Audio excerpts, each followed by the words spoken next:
Consumer ഫെഡിൽ പുതുതായി ചുമതലയേറ്റ എംഡിയുടെ നേതൃത്വത്തിൽ പ്രതികാര നടപടി. കൺസ്യൂമർ ഫെഡിൽ നടന്ന കോടികളുടെ ക്രമക്കേട് കണ്ടെത്തിയ ആഭ്യന്തര അന്വേഷണ വിഭാഗം തലവനെ തരം താഴ്ത്തി.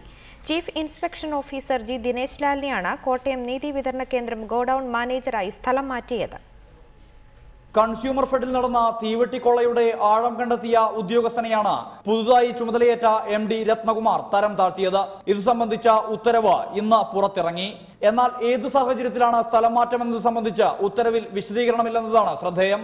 ചീഫ് ട്രെയിനിംഗ് ഓഫീസറായിരുന്ന ജി ദിനേശ് ലാലിനെ ടോമിൻ ജെ തച്ചങ്കരി എംഡി സ്ഥാനം ഏറ്റെടുത്ത ഘട്ടത്തിലാണ് ചീഫ് വിജിലൻസ് ഓഫീസറുടെ ചുമതല നൽകുന്നത്.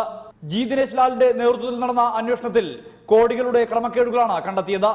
സഹകരണ വകുപ്പ് മന്ത്രി സി എൻ ബാലകൃഷ്ണനെതിരെയും കൺസ്യൂമർ ഫെഡ് പ്രസിഡന്റ് ജോയ് തോമസിനെതിരെയും ദിനേശ് ലാലിന്റെ റിപ്പോർട്ടുകളിൽ പരാമർശമുണ്ടായിരുന്നു. ഇതാകാം തിടുക്കത്തിലുള്ള പ്രതികാര നടപടിക്ക് കാരണമെന്നാണ് സൂചന.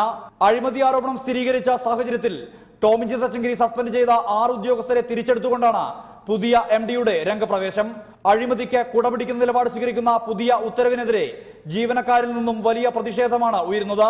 ഒരു വിഭാഗം ഡയറക്ടർ ബോർഡ് അംഗങ്ങളും ഈ നടപടിയിൽ അതൃപ്തരാണ്. തൃശൂരിൽ നിന്നും സുർജിത് അയ്യപ്പത്ത്, റിപ്പോർട്ടർ.